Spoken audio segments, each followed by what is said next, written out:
श्री क्षेत्र माहूर येथील श्री रेणुका माता मंदिराच्या सभागृहातून एका महिला भाविकाची पर्स अज्ञात चोरट्याने पळविल्याची घटना 18 मे रोजी सकाळी घडली।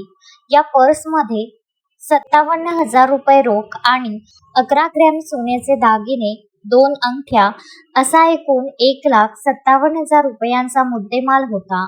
डोंबिवली येथील भाविक उषा तायडे व 59 वर्ष या दर्शनासाठी आल्या असताना हा प्रकार घडला। त्यांच्या तक्रारीवरून माहूर पोलिसांनी अज्ञात आरोपी विरुद्ध कलम 303 नुसार गुन्हा दाखल केला आहे। मंदिरातील 74 सीसीटीव्ही कॅमेरे सुरू असून त्याचे फुटेज पोलिसांना तपासासाठी देण्यात आले आहे। दरम्यान तक्रार नोंदवण्यासाठी पोलिसांनी तब्बल 2 तास तात्काळत ठेवले असा आरोप मुंबईच्या एका महिला भाविकाने केल्याने संस्थांच्या सुरक्षेवर आणि पोलिसांच्या कार्यपद्धतीवर प्रश्नचिन्ह निर्माण झाले आहे। बुरानपूरला आली, तिथून आम्ही लोक माहूरगडला आलो सकाळी 4:30 वाजता। आंघोळ वगैरे केली आणि आम्ही 7 ते 7:30 7:15च्या दरम्यान आम्ही गाभाऱ्यात म्हणजे दर्शनाला पोहोचलो आणि तिथे दर्शन एकदा झालं आमचं, आम्ही परत गेलो अजून एकदा दर्शन करूया। तिथे खाली होतं मंदिर, आम्ही बसलो 2 मिनिटं आणि जेव्हा माणसं यायला लागली तर आम्ही पटकन दर्शन घेऊन बाहेर निघायला लागलो।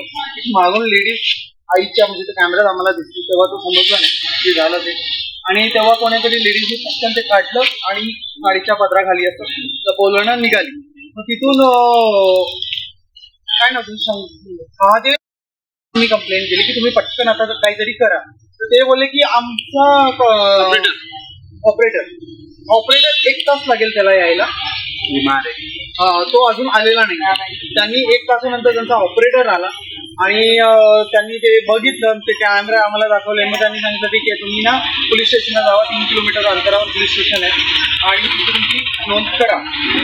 आणि आत्ता माझ्या हाती 12:30 पावणे 1ला ही कॉपी दिली आहे, आत्ता कॉपी दिली। तो म्हणतो एक म्हणतो की PSI कुठला आहे माहिती नाही, मला नाव नाही माहिती, मी नदीवर आहे, मला 2 तास जातील, आणि दुसरे PSI होते तो बोल पटकन मी करतो काम म्हणून, आणि ते गेले मंदिराकडे, ते सांगून गेले, आमच्याशी बोलले ते, पण इथली लोकांनी आम्हाला पाहिजे तसं सहकार्य केलेलं नाही। इमिजिएटली बिलकुल बाहेर निघताच ओरडली की माझी बॅग खेचली गेली, पण त्या लोकांनी सांगितलं ऑपरेटर आलाच नाहीये, तो येईल, मग आम्ही चेक करू। तिथे पोलीसवाला राहते होता का? सर्व होते, मी सांगते ना, गार्ड होता तो, त्यांचं नाव आहे महादेव मुंडे, तो प्रमुख आहे ते गार्ड। हा, तर त्याही बोलले की तुम्ही तिथे जावा, आम्ही सीसीटीव्ही त्यांना देऊ। 1-1.5 तासांनी त्यांनी आम्हाला ते दाखवलं, त्याच्यानंतर आम्ही इथे आलो। तेव्हापासून या लोकांनी आम्हाला बसून ठेवले आणि आता माझ्या हाती कॉपी दिली। माझ्या आईचं नाव ज्यांच्या हातून बॅगेतून गेली त्यांचं नाव उषा सुधाकर तायडे, वय 59, राहणार मी मुंबई। संजय घोगरे, विदर्भ न्यूज, माहूर। श्रद्धा फैमिली शॉपिंग में जाएंगे हम सभी, साड़ियों की नई डिजाइन देखो यहीं से लाएंगे। श्रद्धा फैमिली शॉपिंग में जाएंगे हम सभी, लेडीज जेंट्स बच्चों की हर फैशन लाएंगे सभी। फैशन के सफर में आप भी आगे ही आगे बढ़ते चलिए, क्योंकि बिजीलैंड का सबसे बड़ा आलीशान भव्य showroom Shraddha family shopping and mall, Busyland complex, Nandgaon Peth, Amravati.